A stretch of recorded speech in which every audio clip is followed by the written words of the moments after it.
I am a composer, a performer, an instrument builder. Those are the things I call myself. I've also been called a performance artist, a sculptor, and a bunch of other interesting things. So whatever category you like. And I'm going to talk to you tonight about my project, Antarctica, Music from the Ice. So in 2008, I was awarded a grant from the National Science Foundation for their Antarctic Artists and Writers program. And that enabled me to go down to Palmer Station, Antarctica, and spend a little over a month there, living and working out at the station to develop this project. And my idea for this project was to make music out of the natural materials and the natural sounds from that region. So my goal was to collect field recordings of the animals and the ice and the weather, and then also collect objects that I could later use to build instruments. And I have a couple of them up here tonight. So that is where Palmer Station is. It's on the peninsula. And to get there, I took a research vessel called the Lawrence M. Gould across the notorious Drake Passage, which can be the roughest seas in the world. And on the Gould, it's kind of a slow ship. A lot of ships go faster. It has a maximum speed of 12 knots, but the average speed they went was only 9 knots. So it takes about 4 days to cross that 1,000 miles of open ocean between South America and the peninsula. And here's what it looks like, crossing the Drake Passage. I spent a lot of time hanging out on the back of the ship, trying not to get motion sickness. So just looking at the horizon, which was often going like this. And then, of course, there were albatrosses that would swoop back and forth across the lake. So then after 3 days, 3.5 days, on the 4th day, early in the morning, we came out of the Gerlach Strait in the Northern Ireland Channel, and we were approaching Palmer Station. So this is still hanging out in the back of the boat, taking pictures. This is Mount William, which is on Anvers Island.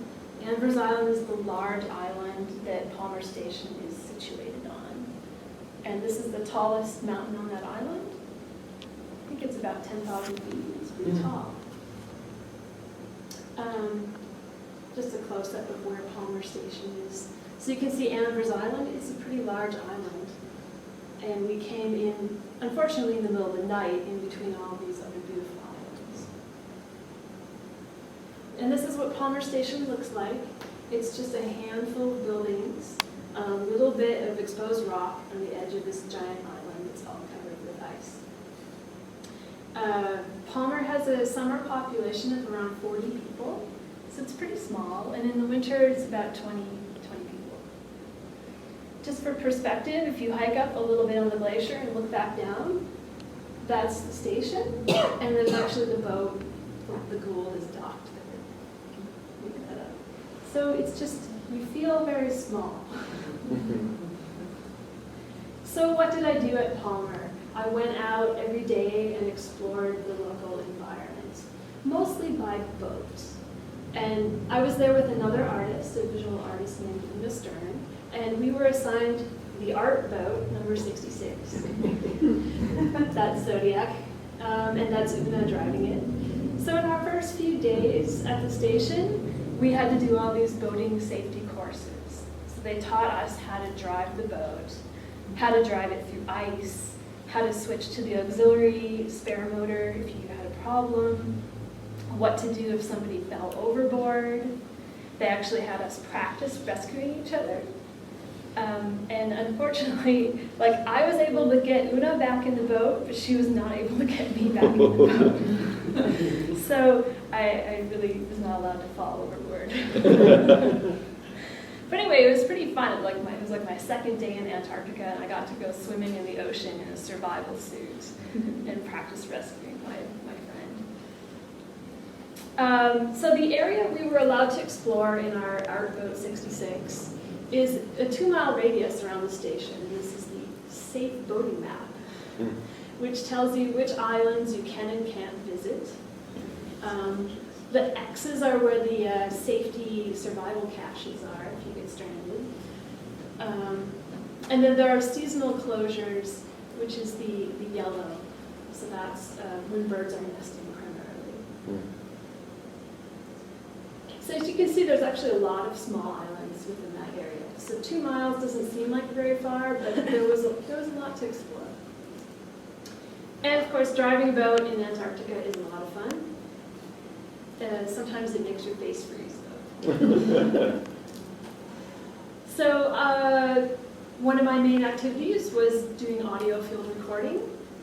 And this is the equipment I brought with me. It's very windy in the polar regions, so of course I have a hardcore, expensive, fancy windscreen, which is this Zeppelin-shaped thing at the bottom. And then over that goes this fur coat, sometimes called a dead cat by people in the film industry. But we called this one the Yeti.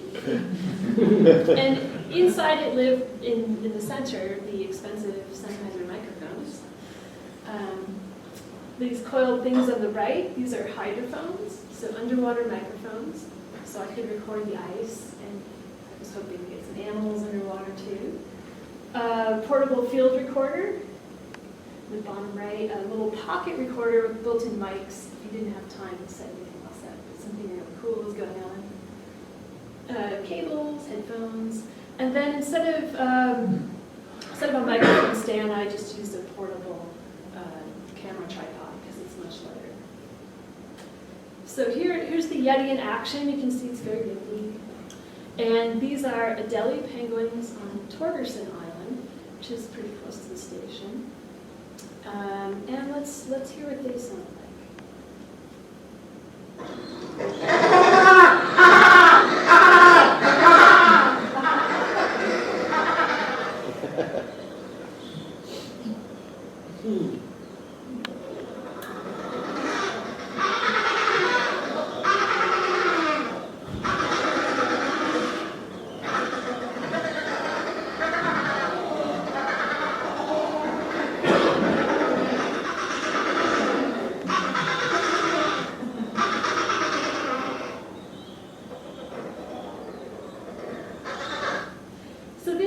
Main penguins that have been nesting in the area near the station for at least, scientists say, at least 650 years. They've been coming back and raising their young every year on these same islands.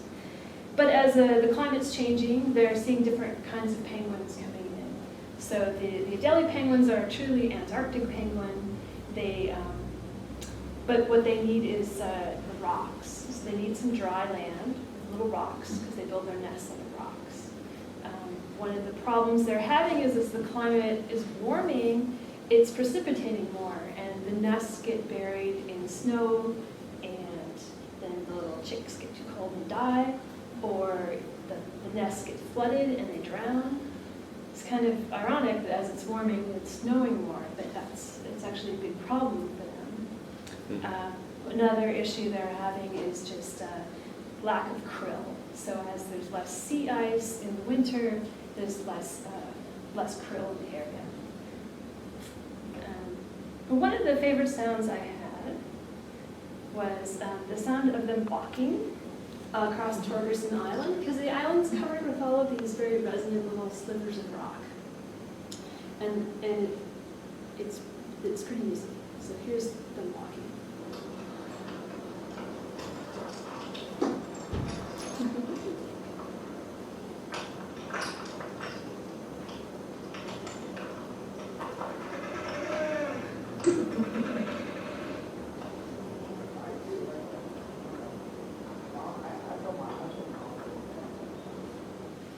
So it was really fun for me to set up the microphones next to one of their little trails and then step away and then watch them walk by. So you're allowed near these birds? Yes, there's a limit. You're not supposed to disrupt them, disrupt their behavior, so if you stay a little distance away, they're pretty wild. So these are the other penguins that are moving into the area. They're more sub-Antarctic penguins, so as it warms up, it's more, it's a nicer environment for them, even though it's not helping the Adelie penguins out. So this is a chinstrap penguin, and these are gentoo penguins. So it's not that there won't be penguins in the Palmer area, but there will be different penguins. They're predicting that within the next 10 years, or maybe less, that there will be no more Adelie penguins in that area. So one of the other animals I've really enjoyed recording were the southern elephant seals. And this is a cove, which had many names. And this is an area where the elephant seals would haul out and take naps, which looks like that. And one of the things that I wanted to record is I heard them making these crazy howling noises on one of my first trips out in the Zodiac. But then they didn't do it again. And every time I saw them, they were just napping. And I was like, oh, I really want to hear those weird howling sounds. So let's hear them napping first. So here they are.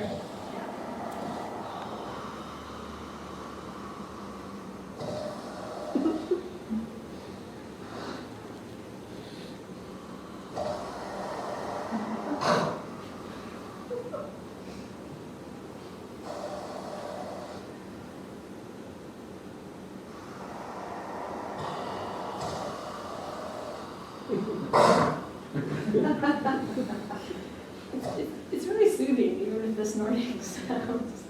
So I made numerous expeditions to that specific cove, and I'd be like, oh, maybe I'll find them in the water making those howling sounds again, and they never were. They were always asleep. So finally, I decided that what I should do is spend the night on the island. And I waited, and finally there was a weather window where I had 2 days of like nice weather in a row. And so I got dropped off on the island by myself. And as soon as I arrived, it was in the evening, they dropped me off right at the end of the boating hours. I heard the seals like howling from across the island. I was like, oh my God, they're doing it. And I'm like running across the island. Please don't stop, please don't stop. Before I get there and I set up the microphones. Here's one of these guys playing in the water. So the elephant seals were all juvenile males at this time of year. And what they're doing is, when they're playing in the water, they're doing these mock mating battles. So they're practicing for when it's mating season and when they're older and they have to fight for a harem of lady seals.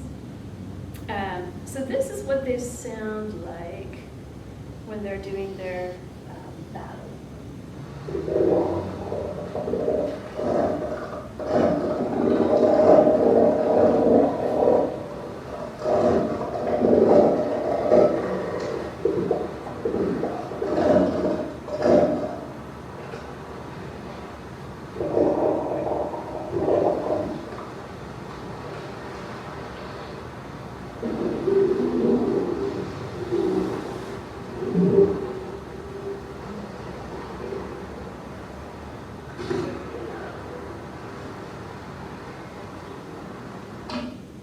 So they pair up and they rear up and they're like fighting each other and trying to bite each other's necks and stuff. And then they're making those really low sounds. On land? In the water. And what was so funny is that I thought, wow, I've got to get there before they stop. And the thing is that they did it all night long. So I was like, I can't leave. They're still making the sounds. I've got to keep recording. It's so amazing. And finally, I couldn't feel my toes anymore. And I was like, okay, this is not good. You need to warm your toes up. It's 2 in the morning. You probably should go back to the tent and go to bed and make some hot tea or something. So I finally had to stop recording. But they did, I did hear them all night long. So that was pretty cool. Oh, and this is what it looks like if you're a little too close to, they're feeling like their space is being invaded a little. They don't make any sounds, though, during the day, except the snorting and exhalations. But this guy opened his mouth, and I thought, oh my God, is he going to do? It's just like a silent warning, you're too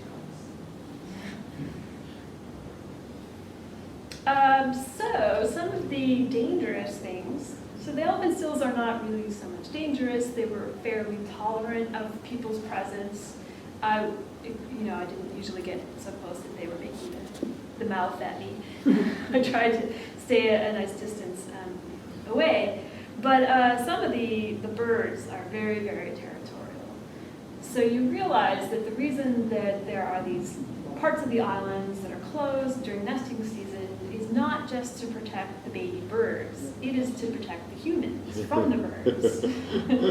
Because if you get too close, they'll dive bomb at your head.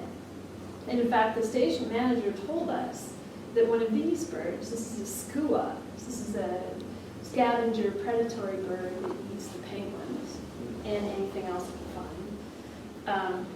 If you get too close, they'll dive bomb at your head. And she'd been hit in the head by a skua and nearly knocked over. So I think you might want to hear what that sounds like. Getting hit. Not actually getting hit.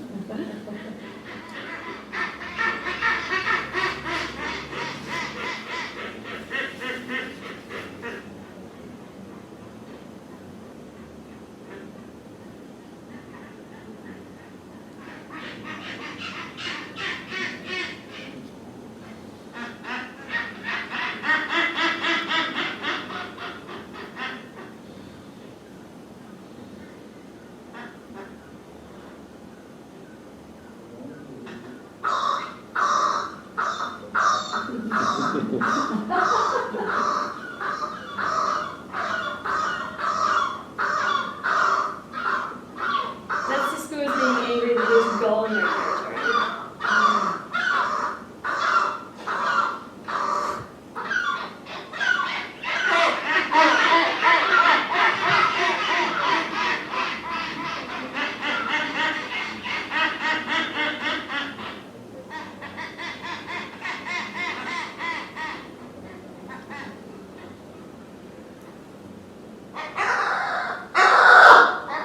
Yeah, that was a dive bomb into my head. Are they bigger than gulls? They're about the They're same? maybe about the same size. They're a fairly large bird. Okay, so gotta watch out for those guys. Also, the Antarctic and Arctic terns will also come at you. And another predator of the penguins is the leopard seal. And they were very curious. They like to follow our goat around, which looks like this. At which point you're kind of like, maybe I should put the camera away and we should start the motor. Because the leopard seals, they're pretty big. They can be around 10 feet long. And they can leap onto ice that's about 7 feet above water. So you know that they can jump into your boat. In fact, we had been told that the Zodiacs at the station had to reinforce the back tips of the inflatable tubes because the leopard seals were gnawing on them for fun and puncturing holes in them. And then they would jump into boats and take naps in them. So I don't have any audio recordings of the leopard seals, but they were pretty cool to see. Another seal we have down there is the Antarctic fur seal, and they look really cute, right? But the thing is that they also like to have their own space. And they can run faster than a human on land. So you don't want to get too close to those guys either, because they can run up to 12 miles per hour. Just pretty weird.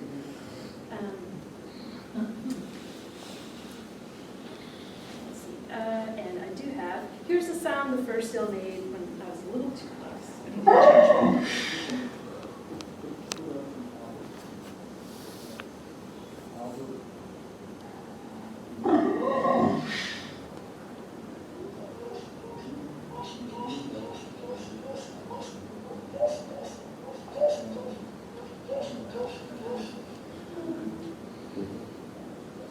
It's just one of the most unusual sounds I've heard. So I spent a lot of time recording ice, as you can imagine. I wanted to get some nice recordings of the glaciers calving. And the thing is, they calve fairly often by the station, but you can't predict when that's going to happen. So you basically have to set up your equipment and kind of stake out the glacier in hope that it happens while your microphones are set up. And as you can see here, I have my lightweight camera tripod with the thousands of dollars of equipment on top, and I didn't think to like weight the bottom of it. And so what happened is I was staking out the glacier and I was waiting for something to happen, and then this gust of wind came along and knocked my whole setup over. And I was standing back where this picture was taken, and I was like, no! You know, time slows down, and I did this dive to like save the microphones, which I did. I caught them like 2 inches from the ground. But had it blown the other direction, you can see it would have gone off the cliff into the ocean. So if you're ever doing this, you should put something heavy attached to the tripod. There's just a shot of what it looks like after some of the ice has fallen down. And a lot of that stuff washes into the ocean and becomes brash ice and birdy bits like this stuff. So I have some sounds of brash ice from underwater. So I took the hydrophones and I just threw them on either side, off either side of the boat. So here is the underwater brash ice.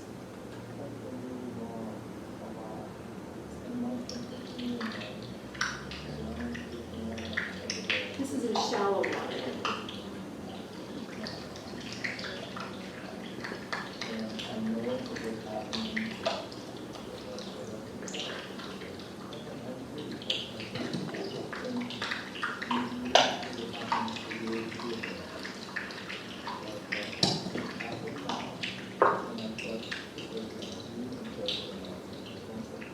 So it sounds completely different if you're in deep water. So in deep water with the microphones as deep as I could get them, which wasn't really that deep, maybe like 40 or 50 feet, it sounds like this.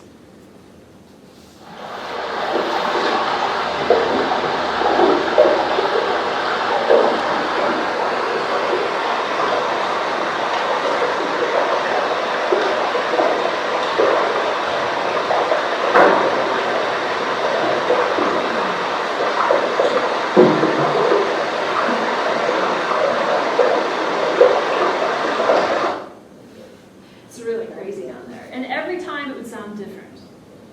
So it's quite interesting. The icebergs were making sounds too. So what you're mainly hearing in those recordings is you're hearing the pieces of ice hitting each other, but you're also hearing air being released from the ice. So as the ice melts, there are little air pockets that have been there for a long time, and sometimes they come out pretty explosively. There was one iceberg that I just called the fizzy iceberg. It was super loud, and you could hear it from pretty far away, even over the boat.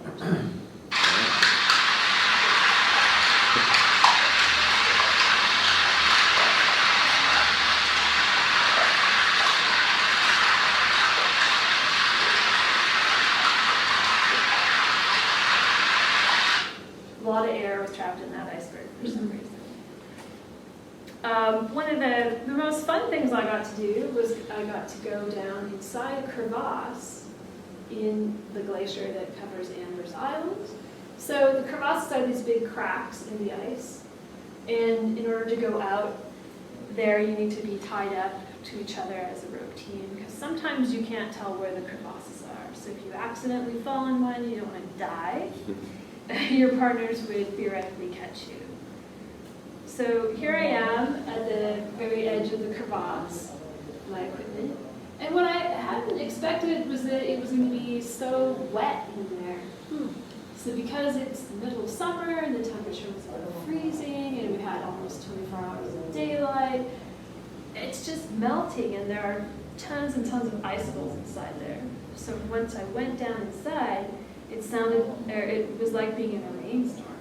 It was kind of crazy.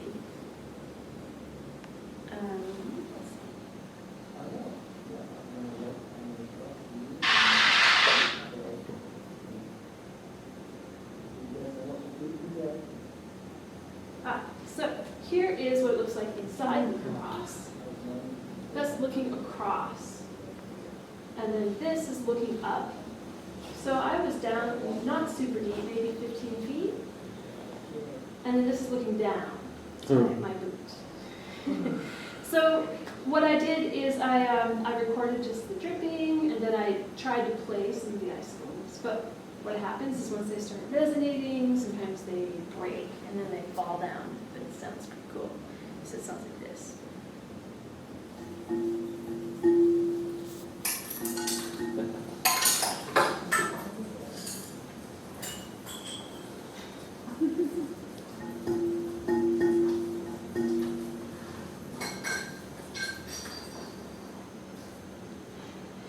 So yeah, it was pretty fun there.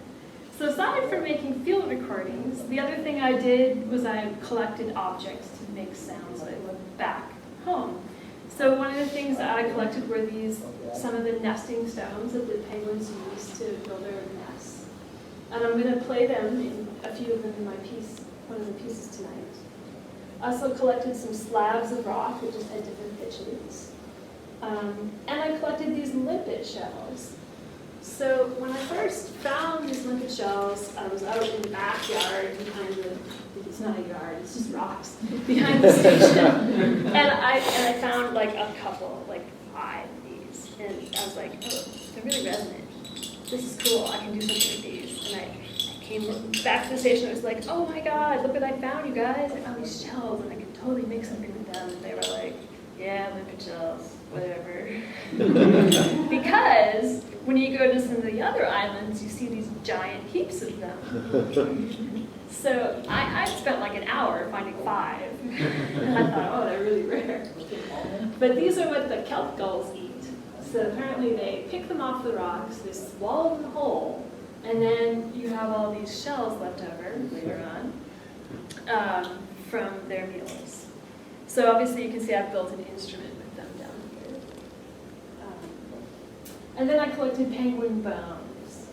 There are lots of dead penguins, unfortunately, around the periphery of the colonies, so it's pretty easy to find bones just laying out. Then I came back and I started experimenting with all of these materials to see what kinds of sounds I could produce and what might be interesting to make music out of.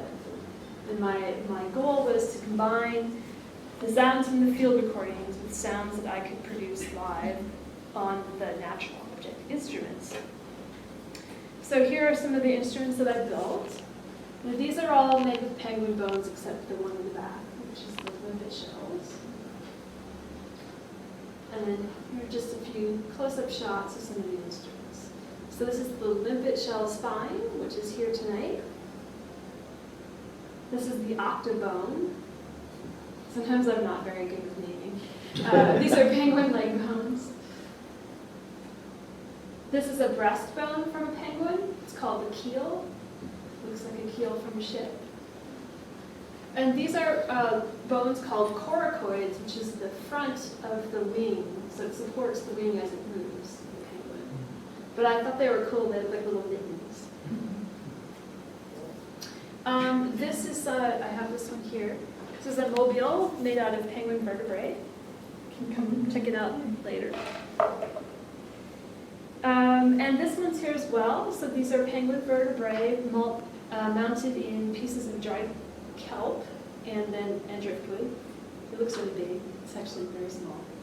This one's called The Last Flight of the Adeles, referring to the Adelie colonies going away in the Palmer area, and also because I thought these little bones looked like spaceships. So then I started to create these compositions and musical pieces that combined the field recordings and the sounds. So some of the scores are quite simple. This is just a text score for 3 players. So you see them on the left. Time is across the top. And then I just have a description of what instrument to play and how to play it, and maybe suggestions about how to interact with the other players. And I'm going to play this piece tonight. And some of the scores are more graphic. So this is a score for a piece that uses 2 kelp flutes limpet shells, a wobbly rock, and a field recording of the sleeping elephant seals. So I made up symbols to be like the little zigzag thing is a snore, and then the spiky thing is one of those snorts, and then the exhalations are these triangular shapes. And just another example from a different piece. So this is ice sounds on the very bottom. So I made up symbols for the different kinds of snapping and popping and clicking. And then playing on the limpet shells and playing on the octopus. And we're almost out of time for this talk. A few shots of what it looks like for a live performance. I guess you'll see something tonight. I often perform with an ensemble, 3 or 4 people. So when we have all these instruments on stage and we're playing live together. And here's a shot from the Exploratorium where I did a piece where we had icicles hanging from the ceiling and then they were dripping down into amplified scientific glassware. And then this is the aftermath of a show. So sometimes it's a little crazy. And these are my websites. That's my normal one on the left. And then I did write quite extensively about my time in Antarctica on my Antarctic blog, which is on the right. And you can go there and listen to some sounds as well. It's just on the right side of that